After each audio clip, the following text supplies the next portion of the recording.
The train whistle pierced the silence of the Montana prairie as Olivia Lambert clutched her meager belongings, the bruises on her wrists hidden beneath the frayed cuffs of her traveling dress.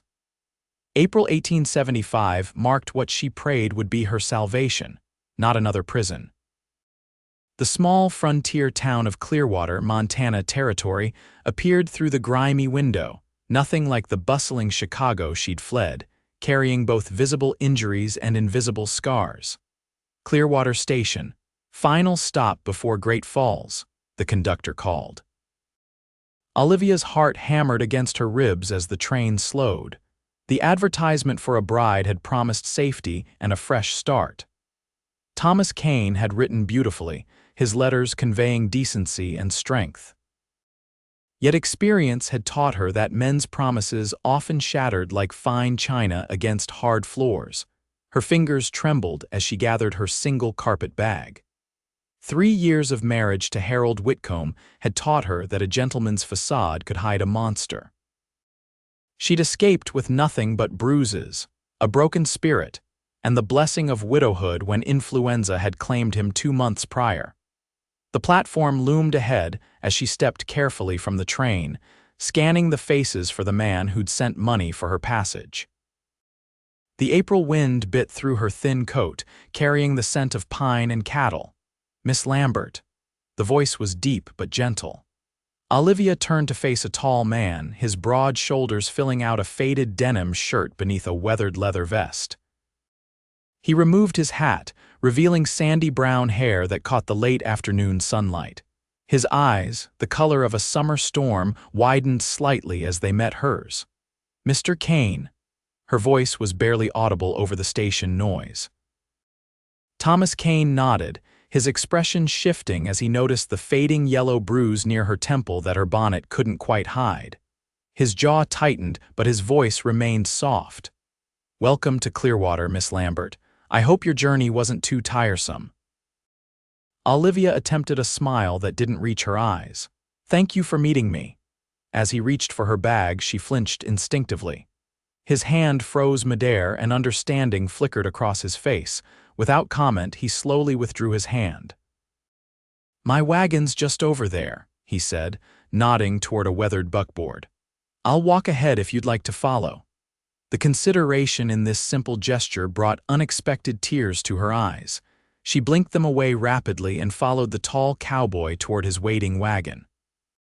"My ranch is about 12 miles outside of town," Thomas explained as he helped her climb onto the wagon seat, careful not to touch her. "We should arrive before nightfall." Olivia nodded, clutching her bag on her lap. The silence stretched between them as the wagon pulled away from the station and the small town's buildings thinned into open countryside. Thomas Kane seemed content with the quiet, his eyes on the road ahead. "Your letters mentioned you have a cattle ranch," she finally ventured. Thomas nodded. "The Circle K, my father started it 20 years ago. It's not the biggest spread in the territory, but it's good land." "And it's just you there now?" she asked, remembering his mention of his father's passing. "Me and 3 ranch hands," he replied. "Jonah's been with us since I was a boy." "Then there's Miguel and Will, good men." The wagon hit a rut and Olivia grabbed the seat edge to steady herself. Thomas adjusted the reins, slowing the horses. "Sorry about that," he said. "Spring thaw makes for rough roads." They continued in silence for another mile before Thomas spoke again, his voice careful. "Miss Lambert, I want you to know something." Olivia's stomach tightened with apprehension. "I sent for a mail-order bride because this land gets mighty lonely, and I believe a man should have a family to work for. But I understand that you don't know me and I don't know you."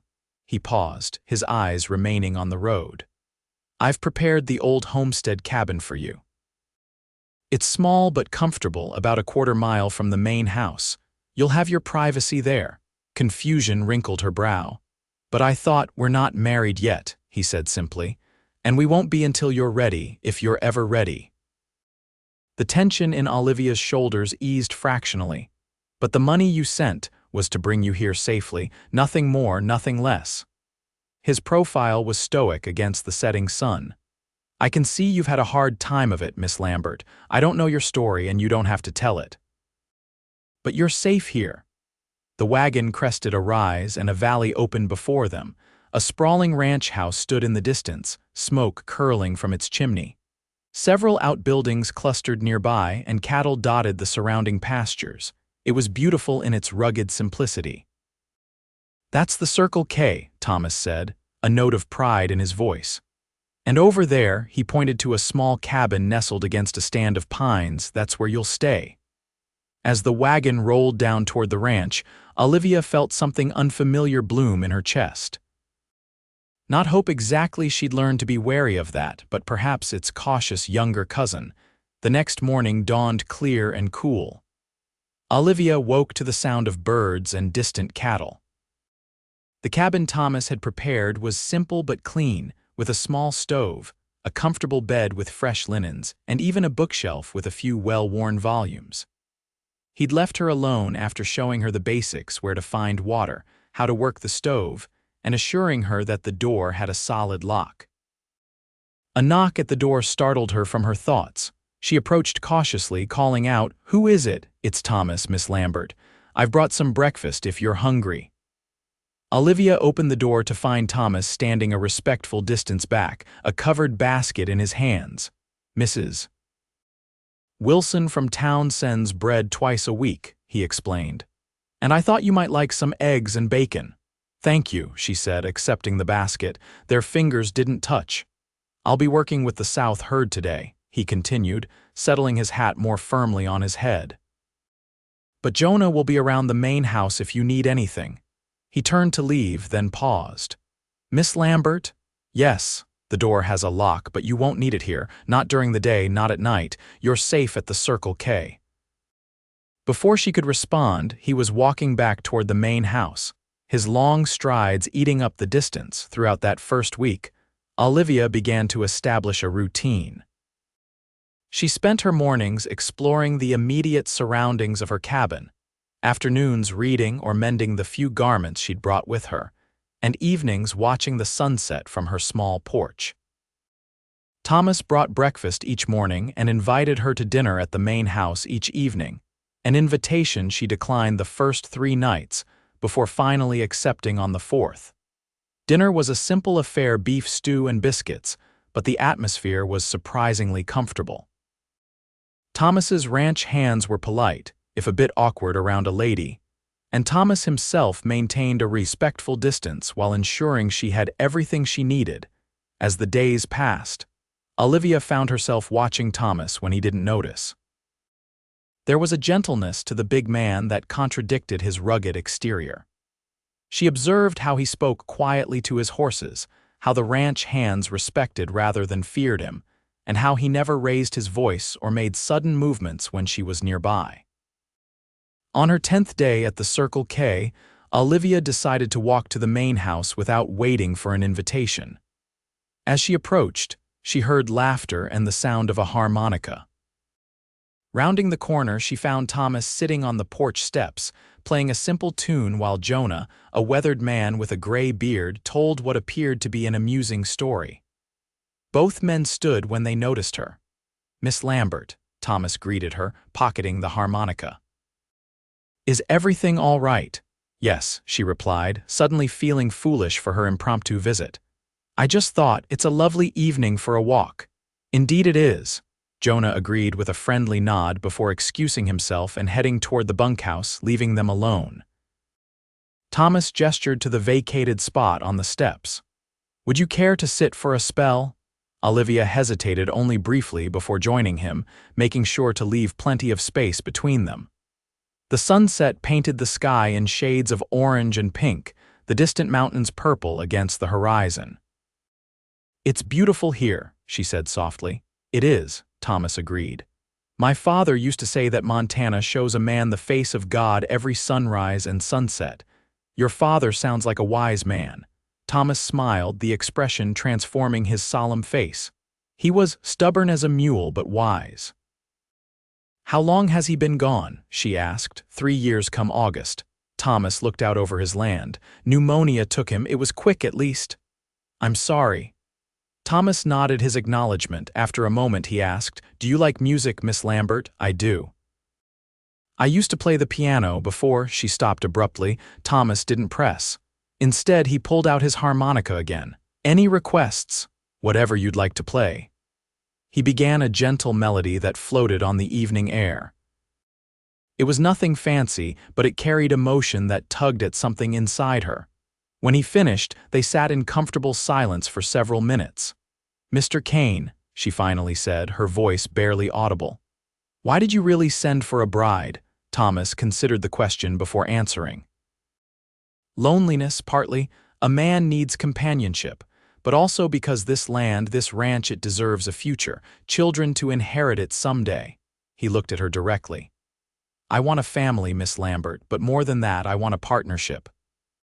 A marriage where two people face life's challenges together.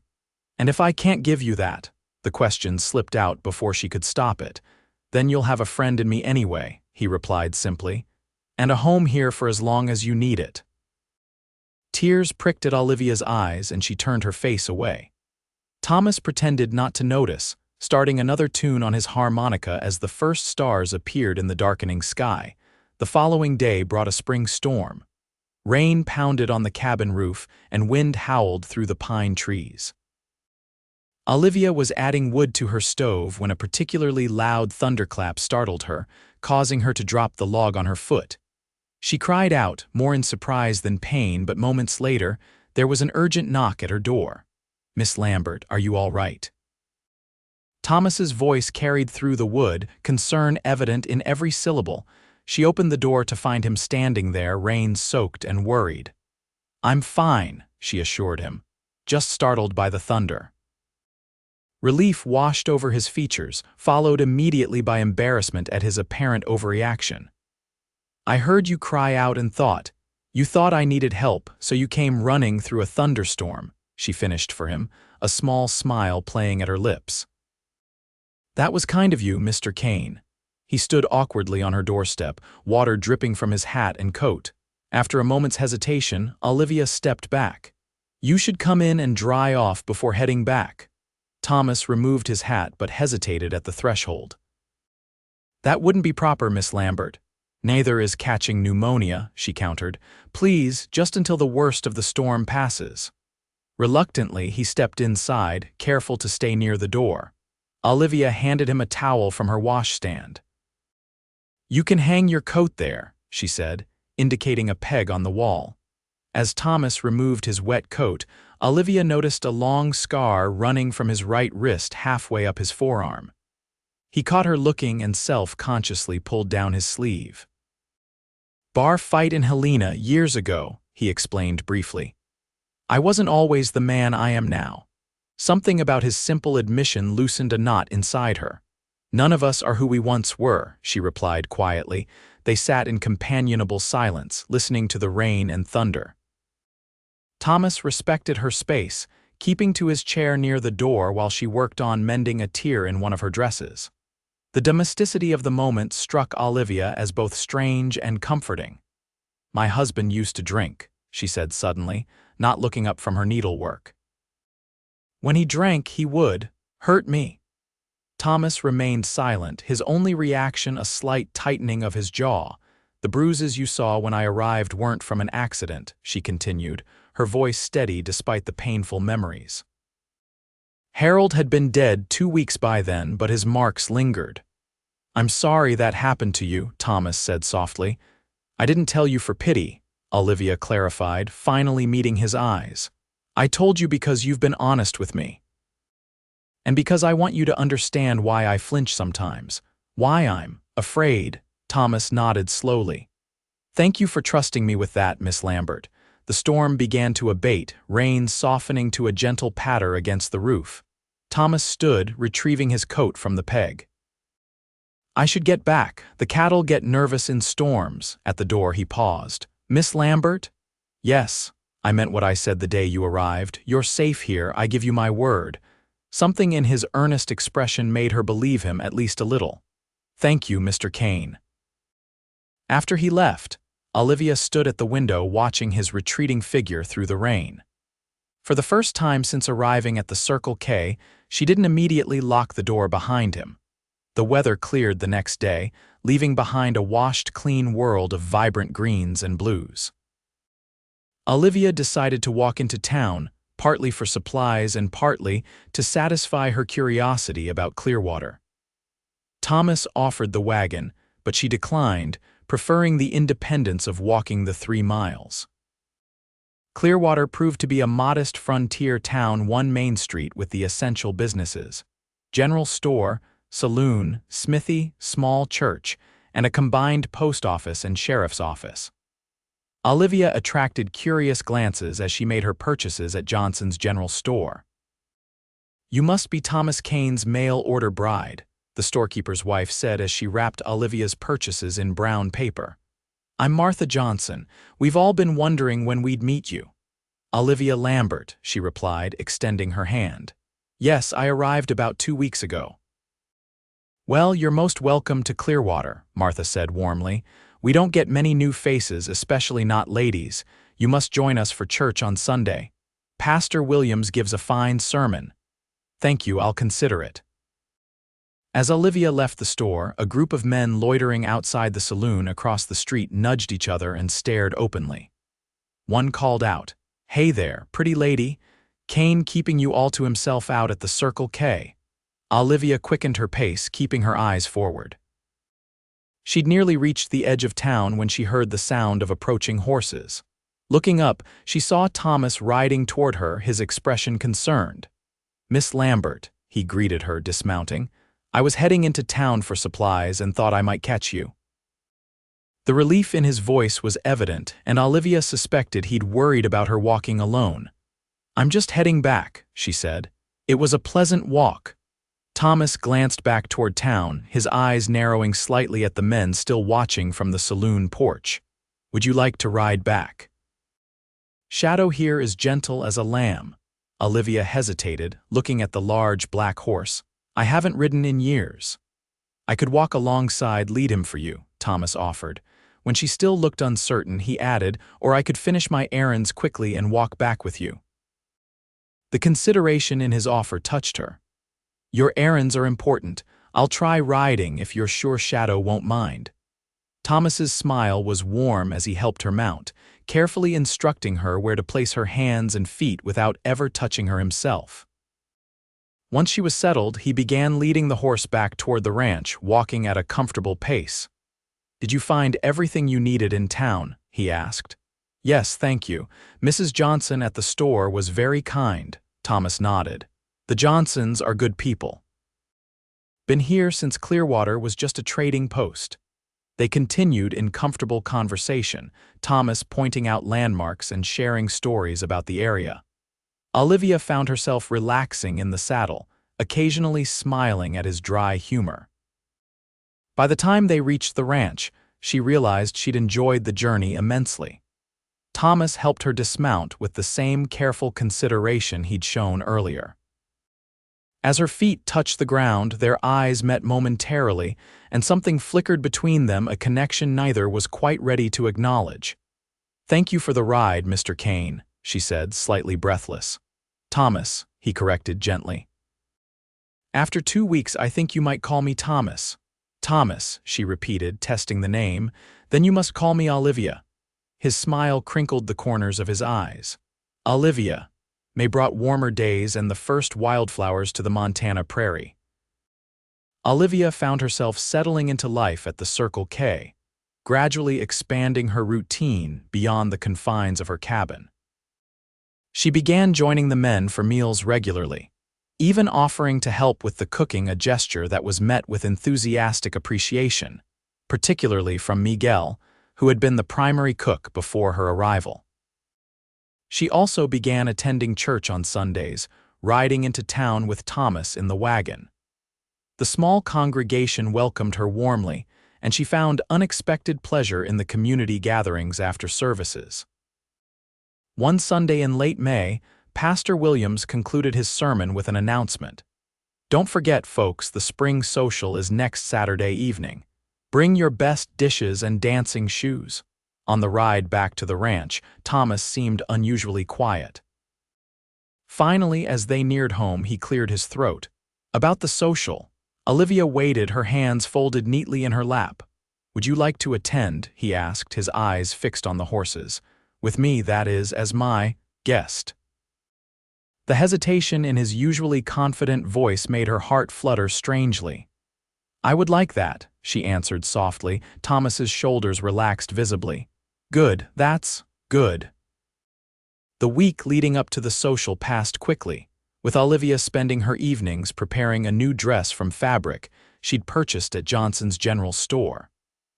By Saturday, she'd completed a modest but flattering blue gown that complemented her auburn hair and brought out the green in her eyes. When Thomas knocked on her cabin door that evening, his reaction to her appearance was worth every pricked finger. He stood speechless for a moment, hat in hand, looking at her as though seeing her for the first time.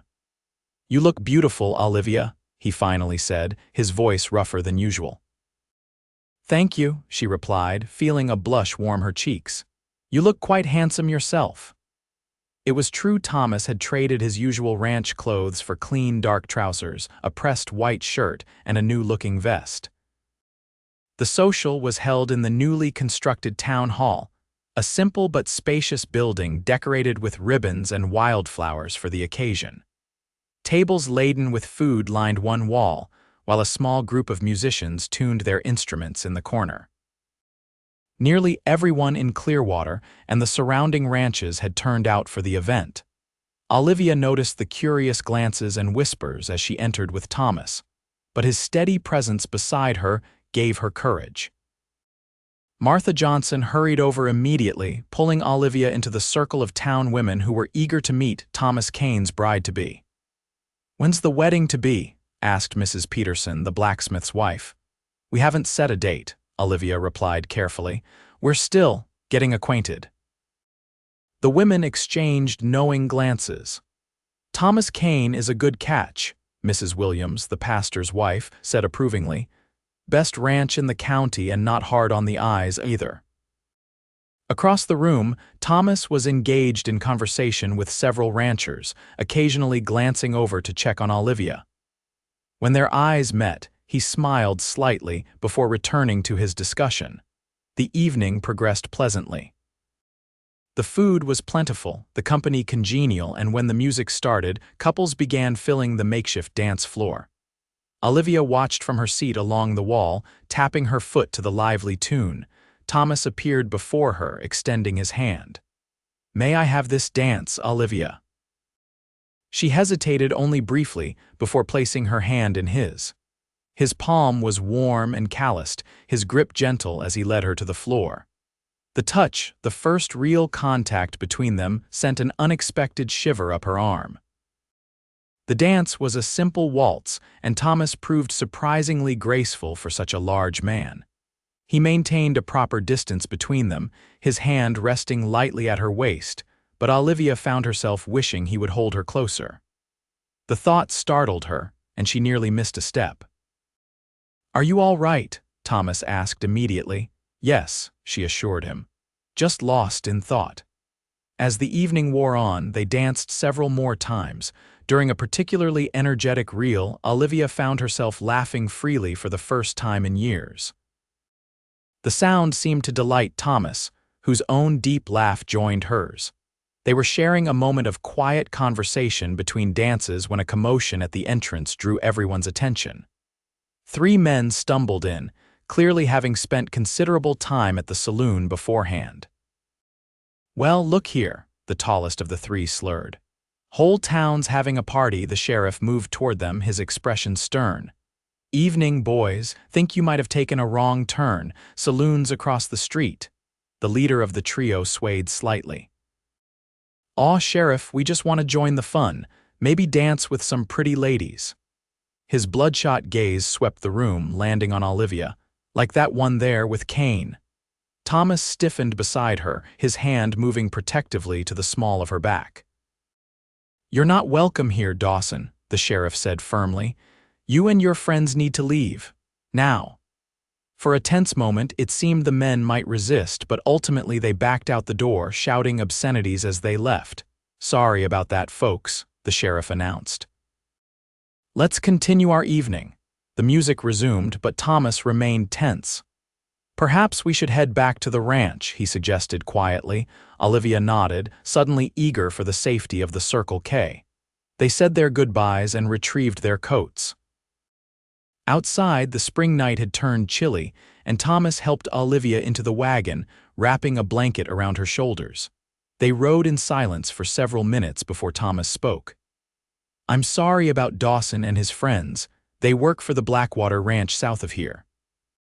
Not the most respectable outfit. It's not your fault," Olivia assured him. "Still, I didn't like the way he looked at you." Thomas's hands tightened on the reins. You did exactly what you should have," Olivia interrupted gently. "You stayed calm and protected me without causing a scene." She paused before adding softly, "I felt safe with you, Thomas." He glanced at her, his expression softening in the moonlight. "I'm glad." When they arrived back at the ranch, Thomas helped her down from the wagon, his hands lingering at her waist momentarily. Standing close in the silver moonlight, Olivia felt a pull toward him that both thrilled and frightened her. "I had a lovely evening," she said softly. "Thank you for inviting me." "The pleasure was mine," Thomas replied, his voice equally quiet. He seemed to debate something internally before adding, "Olivia, I've grown fond of you these past weeks." Her heart quickened. "I've grown fond of you too." Thomas took a deep breath. "I know you've had reason to distrust men, and I understand if you need more time. But I want you to know that my feelings for you are genuine, and they're growing stronger every day." Olivia felt tears prick her eyes, not from fear or sadness, but from something warmer. "Thomas," a noise from the direction of the main house interrupted her. Jonah appeared, looking apologetic. "Sorry to interrupt, boss, but that new mare's having trouble with her foaling. Miguel sent me to fetch you." Thomas nodded, disappointment flashing briefly across his face. "I'll be right there." Turning back to Olivia, he said, "I'm sorry, but I need to go," she encouraged. "We can talk tomorrow." He hesitated, then gently took her hand and raised it to his lips, placing a whisper of a kiss on her knuckles. "Good night, Olivia." She watched him stride toward the barn, her hand still tingling from the touch of his lips. For the first time since arriving in Montana, Olivia allowed herself to imagine a future at the Circle K not as a guest in the cabin, but as Thomas's wife and partner. The thought no longer terrified her. The next morning dawned clear and warm. Olivia woke early, anticipation fluttering in her stomach at the thought of seeing Thomas after their almost conversation the night before. She dressed with extra care and was just preparing to leave for the main house when a knock sounded at her door. It was Miguel, his expression troubled. "Miss Olivia, Thomas asked me to tell you he's had to ride to the south pasture. There was trouble with the herd last night." Disappointment washed over her. "Is everything all right?" Miguel's face darkened. "Some cattle were scattered, fences cut." "Thomas thinks it might have been Dawson and his friends from the Blackwater outfit." "When will he return?" "Hard to say. Could be late tonight or even tomorrow, depending on how far the cattle scattered." Miguel hesitated before adding, "He said to tell you he's sorry and that you should stay close to the ranch house today. Jonah and Will are keeping watch." Olivia nodded, trying to hide her concern. "Thank you, Miguel." The day passed slowly. Olivia helped in the kitchen, attempted to read, and eventually found herself on the porch of the main house, watching the horizon for any sign of Thomas. By sunset, her worry had deepened into anxiety. Jonah joined her on the porch, offering a cup of coffee. "He'll be back, Miss Olivia. Thomas knows this land better than anyone." "I can't help but worry," she admitted. "Especially if Dawson and his friends are causing trouble." Jonah's weathered face creased in a reassuring smile. "I've known Thomas since he was knee-high to a grasshopper. He can handle the likes of Jed Dawson." As darkness fell, Olivia reluctantly returned to her cabin, though sleep proved elusive. Every sound outside made her start, hoping it was Thomas returning. When exhaustion finally claimed her in the early hours of the morning, her dreams were troubled. She woke to urgent knocking. Disoriented, she stumbled to the door to find Will, the youngest of the ranch hands, his face grim. "Miss Olivia, you need to come quick." Thomas is back, but he's hurt. Fear propelled her across the yard to the main house, not bothering with a shawl despite the cool morning air. Thomas lay on the sofa in the front room, his face pale beneath a layer of dirt and what appeared to be dried blood. "Thomas," she gasped, rushing to his side, his eyes fluttered open, recognition and then concern flashing across his features. "Olivia, you shouldn't see me like this." "Be quiet," she instructed, already examining the source of the blood, a gash along his hairline and what looked like a bullet graze on his upper arm. "What happened?"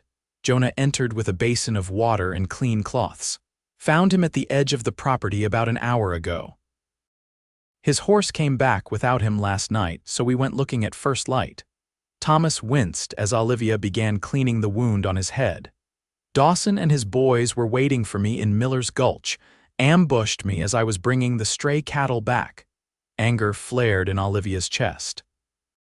"Why would they do such a thing?" "Old grudges," Thomas replied grimly. "Their boss, Warren Henderson, has wanted the Circle K water rights for years, and after last night at the social, I reckon Dawson had personal reasons too." Working efficiently despite her trembling hands, Olivia cleaned and bandaged Thomas's wounds. The bullet had only grazed his arm, and while the head wound looked worse than it was, she insisted he remain still. "You could have been killed," she said quietly when they were finally alone, Jonah and the others having gone to report the incident to the sheriff. Thomas captured her hand in his. "I'm sorry I worried you." "Worried me?" Olivia repeated, her voice rising slightly. "Thomas Kane, I was terrified." The admission surprised them both, and tears suddenly spilled down her cheeks. Thomas struggled to sit up, ignoring her protests. "Olivia," he said softly, reaching to wipe away a tear with his thumb, "I'm all right, really." "You might not have been," she insisted. "And I would never have had the chance to tell you," she stopped abruptly. "Tell me what?" he prompted gently. Instead of answering, Olivia leaned forward and pressed her lips to his in a brief, tender kiss. When she pulled back, Thomas looked stunned, then wonderfully, radiantly happy. "I was going to say," she continued softly, "that I think I'm falling in love with you, Thomas Kane." His smile was brighter than the Montana sunrise. "Well now, that's fortunate," he replied, his voice rough with emotion, "because I know I've fallen in love with you, Olivia Lambert." This time when they kissed, it was Thomas who initiated it, his hand cradling her face with such tenderness that Olivia felt her last defenses crumble. They broke apart at the sound of approaching horses, the sheriff and his deputy arriving to take Thomas's statement. The following days were a flurry of activity. The sheriff arrested Jed Dawson and his companions, who faced charges of cattle rustling and attempted murder. Warren Henderson, owner of the Blackwater Ranch, publicly denounced their actions, though rumors persisted that he'd encouraged the harassment. Thomas recovered quickly under Olivia's attentive care, though she insisted he rest more than he deemed necessary. Their relationship blossomed in these quiet days of convalescence, as they shared stories, hopes, and dreams for the future. The fear that had been Olivia's constant companion since her first marriage gradually receded, replaced by a growing trust in Thomas and in her own strength. One evening in early June, Thomas suggested a ride to show her a special place on the property. They set out as the sun began its descent, Thomas leading them to a hilltop overlooking the entire ranch. Below, the buildings of the Circle K looked like toys, while the vast expanse of grazing land stretched toward distant mountains painted purple by the sunset. "This is breathtaking," Olivia said, dismounting with Thomas's help. "My father brought me here when I was 12, Thomas explained, spreading a blanket on the grass. "Told me that someday all this would be mine to protect and nurture. I've come here ever since when I need to think or make important decisions." They sat side by side, watching the sun sink lower. Thomas seemed uncharacteristically nervous, fidgeting with his hat before finally turning to face her.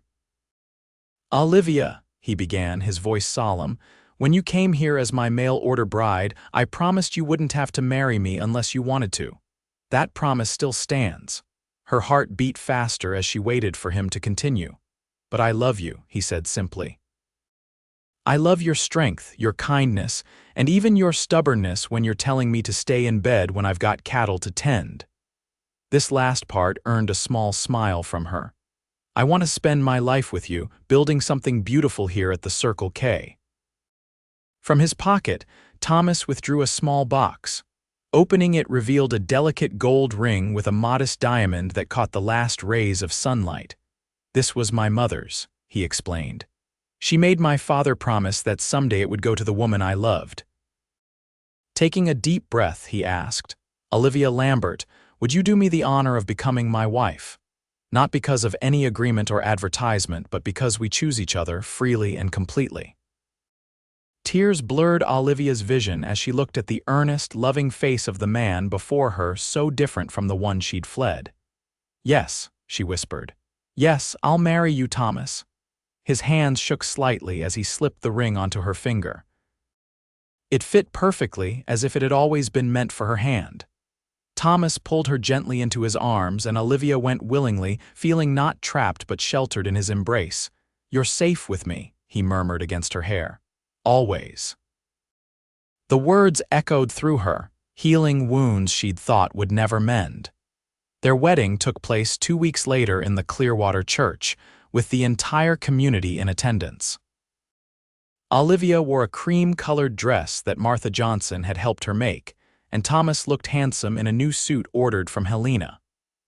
Pastor Williams beamed as he pronounced them husband and wife, and cheers erupted when Thomas kissed his bride with reverent tenderness. The celebration continued at the Circle K, where tables had been set up in the yard and lanterns hung from tree branches. There was music, dancing, and enough food to feed the county twice over. Olivia found herself surrounded by well-wishers who had become friends over the past months. As evening fell, Thomas sought her out from across the yard, his eyes never leaving hers as he navigated through the crowd. When he reached her, he simply extended his hand, and she placed hers in it without hesitation. "Mrs. Kane," he said, the name still new and wonderful. "May I steal you away from our guests for a moment?" "You may," she replied with a smile. They slipped away to the porch of the main house, their house now, as Olivia had moved her belongings from the cabin that morning. Standing in the gathering dusk, Thomas held her close, his heartbeat steady against her cheek. "Happy?" he asked softly. "More than I ever thought possible," she answered truthfully. Later that night, when their guests had departed and they were finally alone, Olivia felt a momentary return of old fears. Thomas sensed her tension and gently took her hands in his. "We have all the time in the world," he assured her. "Nothing happens between us that you don't want."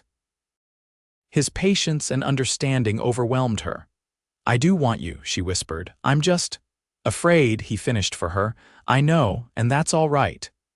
Thomas led her to their bedroom, where he lit a single lamp, casting the room in warm, golden light.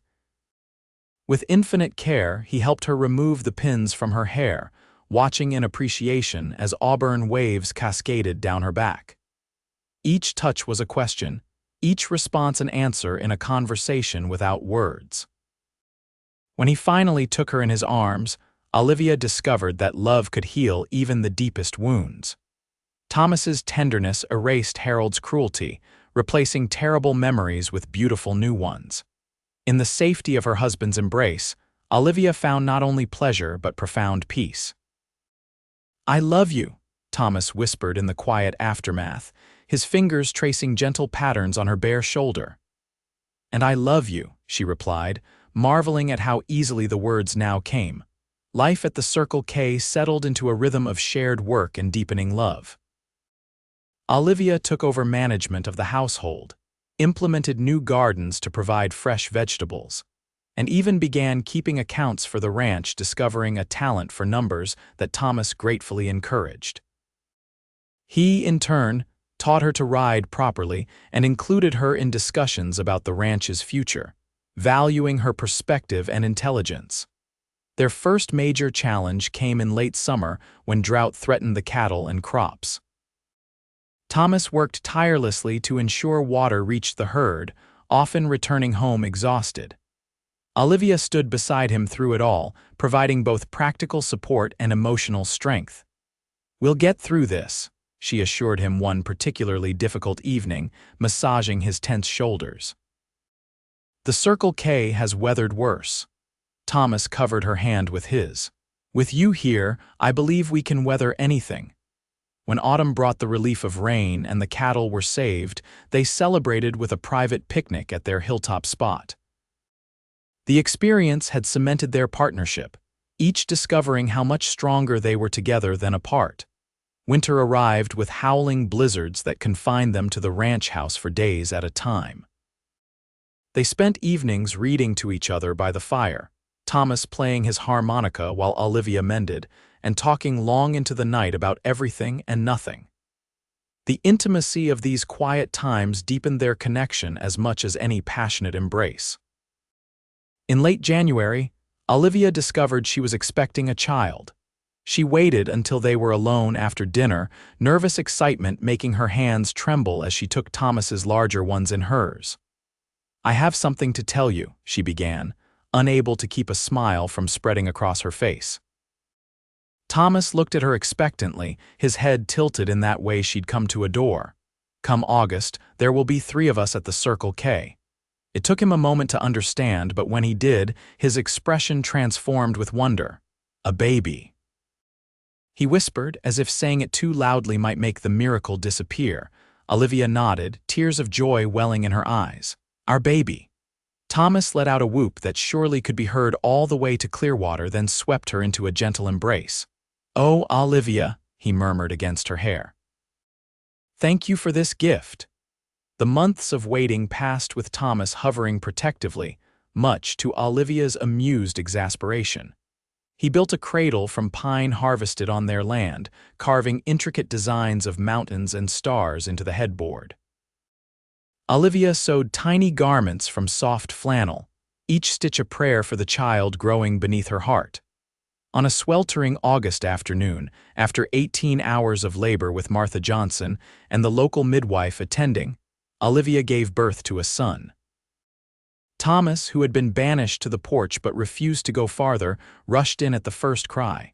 He stopped in the doorway, overcome by the sight of his wife cradling their child. "Come meet your son," Olivia said softly, her exhaustion evident but happiness radiating from her face. Thomas approached cautiously, as if afraid his large frame might somehow disturb the perfect tableau before him. When Olivia placed the tiny bundle in his arms, his eyes widened with awe. "He's so small," he whispered, one calloused finger gently stroking the baby's cheek. "What shall we name him?" Olivia smiled. "I thought perhaps James Thomas, after your father and you." Tears glistened in Thomas's eyes as he nodded. "James Thomas Kane, it's perfect, he's perfect." Looking from his son to his wife, he added, "You're both perfect." Life adjusted to accommodate little James, who quickly became the center of their world. The ranch hands doted on him shamelessly, especially Jonah, who fashioned toys from wood scraps and told the infant elaborate stories about cattle drives and cowboys. Thomas proved to be a natural father, as gentle with his son as he had always been with Olivia. As James grew from infant to toddler, the Circle K prospered. Thomas's careful management and Olivia's astute financial sense allowed them to expand their herd and purchase additional grazing land. They hired more hands and built a school for the children of ranch employees and neighboring homesteads, with Olivia teaching 3 days a week. Their family expanded again 2 years later with the birth of twin daughters, Sarah and Elizabeth. Thomas joked that he was now hopelessly outnumbered, but his pride in his growing family was evident to all who knew him. 5 years after Olivia had stepped off the train in Clearwater, bruised and frightened, the Circle K hosted a celebration for the completion of a new, larger ranch house. The original home would become housing for senior ranch hands, while the new structure provided ample space for the Kane family and any future additions. As twilight fell on the gathering, Thomas found Olivia watching their children play with the other ranch children. James, now 4, was leading his 2-year-old sisters in a game of tag, his protective nature already evident in how he slowed his pace to accommodate their shorter legs. "They're growing so fast," Olivia observed as Thomas slipped an arm around her waist. "Too fast," he agreed, pressing a kiss to her temple. "Sometimes I can hardly believe all this is real." Olivia leaned into his embrace, the action now as natural as breathing. "I felt the same way this morning. I woke up before you and just watched you sleeping, thinking how different my life might have been if I hadn't answered that advertisement." Thomas tightened his hold slightly. "I thank God every day that you did, even though I arrived broken and afraid." "You were never broken, Olivia Kane," Thomas said firmly. "Bruised, maybe, hurt certainly, but never broken." He turned her to face him, his hands gentle on her shoulders. "You were always strong enough to leave a bad situation, strong enough to take a chance on a stranger in a strange land, strong enough to love again despite everything." Tears gathered in Olivia's eyes at his words. "I couldn't have done it without you." "You could have," Thomas insisted. "But I'm mighty glad you didn't have to." A shriek of laughter drew their attention back to the children. James had caught one of his sisters and was tickling her while the other tried to rescue her twin, all three collapsing in a giggling heap on the grass. "We should join them," Olivia suggested with a mischievous smile that made her look remarkably like their son. Thomas laughed. "Lead the way, Mrs. Kane." Hand in hand, they walked toward their children, their steps synchronized after years of moving through life together. The sound of their approach made James look up, his face lighting with delight. "Papa, Mama, come play," he called while the twins echoed, "Play, play," as they joined the children's game. Olivia caught Thomas's eye over James's dark head. The love she saw there still took her breath away, even after all this time. In that moment, surrounded by the family they had created together, Olivia knew with absolute certainty that she had found her true home not in a place, but in the arms of a man who had promised her safety and given her so much more. The years continued to be kind to the Kane family. By the time James was 12, the Circle K had become one of the most prosperous ranches in the territory, known for its fair treatment of workers and quality stock. The twins, spirited and intelligent, kept their parents on their toes with their complementary personalities, Sarah the thoughtful planner, Elizabeth the impulsive dreamer. The addition of another son, Michael, when James was 10, and finally a daughter, Grace, 2 years after that, completed their family. Olivia sometimes marveled at how far she had come from the terrified widow who had arrived in Montana with nothing but bruises and desperate hope. On their 15th wedding anniversary, Thomas surprised Olivia with a trip to San Francisco, a city neither had visited. They left the children in the capable hands of Jonah, now retired from active ranch work, but still very much part of the family, and Martha Johnson, embarking on a 2-week adventure that rekindled the excitement of their early days together. Upon their return, they found the Circle K running smoothly under James's earnest supervision. At 17, he had his father's build and his mother's thoughtful nature, already showing the leadership qualities that would serve him well when he eventually took over the ranch. Life wasn't without its hardships. They weathered economic downturns, harsh winters, and the grief of losing Olivia's father to pneumonia and Thomas's aunt to age. Through each challenge, they turned to each other, their partnership strengthened rather than weakened by adversity. As Montana moved toward statehood in 1889, Thomas became involved in territorial politics, advocating for the rights of small ranchers and farmers. Olivia supported his efforts, often hosting meetings at the Circle K where neighbors gathered to discuss the future of their region. One crisp autumn evening, after a particularly contentious meeting had concluded and their guests had departed, Thomas found Olivia on the porch, gazing at the stars that spangled the vast Montana sky. "Penny for your thoughts," he said, wrapping a blanket around her shoulders to ward off the chill. Olivia smiled up at him, the lines around her eyes speaking of years of laughter. "I was just thinking about that advertisement you placed all those years ago." Did you ever imagine it would lead to all this? Thomas chuckled, the sound as warm and familiar as the coffee they shared each morning. I hoped for a wife and maybe a few children. I never dared dream of the happiness you've brought me. It works both ways, you know, Olivia replied, leaning into his solid warmth. You saved me, Thomas. He shook his head, drawing her closer. No, my love, you saved yourself. I just had the good fortune to be waiting when you arrived. They stood in comfortable silence, watching as the moon rose over the land they'd nurtured together. After a moment, Thomas spoke again, his voice thoughtful. You remember what I said to you that first night when you were so afraid? Olivia nodded against his shoulder. You said I was safe in your arms, and have you been? He asked softly. Safe, I mean. Olivia turned in his embrace, reaching up to trace the beloved contours of his face, the lines etched by sun and wind and laughter. The scar above his eyebrow from the day he'd fallen from the barn roof helping James retrieve a kite, the silver now threading through his once sandy hair. I have been more than safe, she replied, her voice steady with conviction. I have been loved, respected, and cherished. I have been challenged to grow and supported when I faltered. I have been your partner in all things. She rose on tiptoe to place a tender kiss on his lips.